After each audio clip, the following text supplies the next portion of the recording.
and welcome now to our fifth unit of Unit 6, Equilibrium Constant. This is where most of your work, I guess, if you will be. The hardest unit is still going to be Le Chatelier's, but nonetheless, equilibrium constants are pretty fun, actually. So, as reactions go to equilibrium, we become interested in the ratio of reactants to products. We're interested, is there going to be more, or are there going to be more products? Are there going to be more reactants? How much more products? How much more reactants, etc. We're interested in what it's going to look like at equilibrium. So, as such, we often calculate the equilibrium constant K, which is a unitless number that relates the concentration of starting reactants and products of a reversible chemical reaction to one another.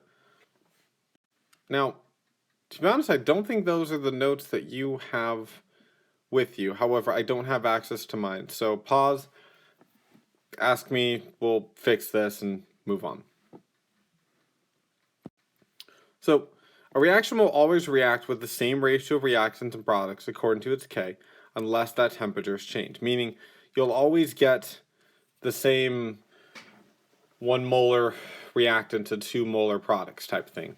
Unless you change your temperature, then that's going to change a few things. But if you change your temperature, a new ratio is going to be established, and then everything will now end in the same ratio as that new one. So there's always a set ratio of reactants to products, and that is our K. So to determine an equilibrium constant, first, you got to balance your equation.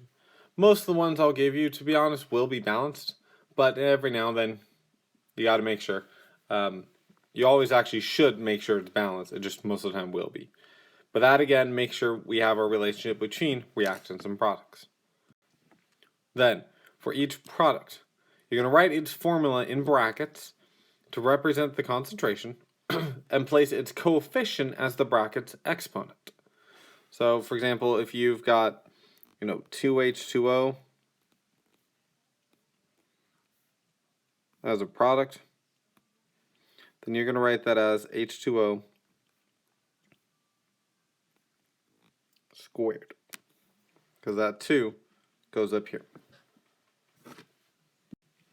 Then we're going to do the same for reactants, but write them underneath the products.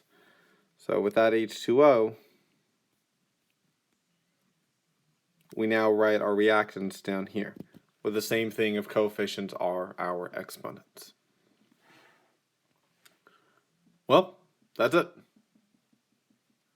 Yep, that's pretty much it. You now have your equilibrium expression. There's a few side parts, but not much. First off, when you're determining these constants, only write gases and aqueous compounds. Remember a while ago we talked about how you can only find concentration of gases and aqueous compounds? Liquids and solids don't change their concentration, so we don't factor them into our equilibrium constant. Do not factor, I repeat, do not factor in solids or liquids. Again, their concentrations don't change over time.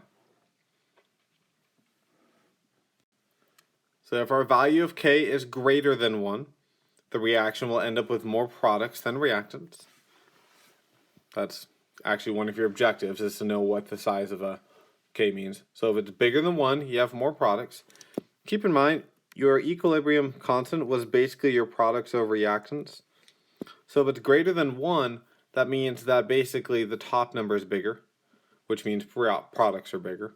As you're about to see, if it's less than 1, your reactants are bigger. So if it's less than 1, we'll end up with less products than reactants, meaning more reactants than products.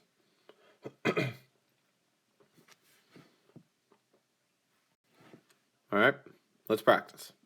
Calculate the equilibrium expression for the following reaction. I'm going to let you guys practice this, but again, only do gases and aqueous, don't do liquids, and your coefficients become your exponents. All right, come back in a bit. Okay, so let's start writing. I'm going to have to skip a lot because my stylus is bad, but we're not going to write this because that's a liquid. We're not going to write this because that's a solid. This has a coefficient of 1. That's going to stay. Has a coefficient. I'm sorry, I checked. You're balanced. Typically, if you see coefficients, it's balanced. But coefficient of 1 over a coefficient of 2, which means to the power of 1, to the power of 1, and squared, which turns into, there you go, products over our reactants. Now, you should put the states. I honestly didn't, just because my stylus sucks, and I didn't want to keep dealing with it. But you should put the states, at least unless they have a charge. So charges, I know that's always aqueous. Don't worry about that. But I should have put gas down here for carbon dioxide. Again, I just didn't, because my stylus is annoying to work with. But there you go. That's your equilibrium expression. All right, let's do it again. You pause and come back in a bit. All right, welcome back again. We're not doing this one. We are balanced again. Very boring one, but all right, here's your answer. And there you go. Very, very boring one because they're all coefficients of 1. I'll try and fix that for next year. If it helps, you can put 1s here to help you remember, but you don't have to. There you go. All right, finally, when the equation below reaches equilibrium at 100 degrees Celsius, our concentration of dinitrogen tetroxide is that, and nitrogen dioxide is that. What's our K? So not only this time are we going to actually be determining our K, we're going to be plugging in numbers. So I'll let you try that. Come back in just a bit. Okay, so first I'm going to show you what the actual expression is. And that is that. Products are reactants, the right one squared. Okay, now I'm going to show you plugging in the numbers. We just plug the numbers directly in. So 0.14, 0.04. It wouldn't hurt to notice that these are parentheses and these are brackets. Brackets represent the concentration of a compound, and they are important to have. Parentheses represent basically an actual value instead of just a generalization. Anyways, when you multiply these out, you'll get that.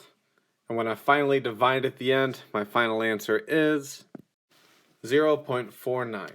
So keep in mind, this is less than 1. That means our reactants are going to predominate, though not a whole lot. Some of your homework is actually, by the way, going to be solving for these values. But just set up your expression for K and just solve for what's missing. You've been doing that all year. There you go, though. That's equilibrium expressions and constants. Thanks for watching.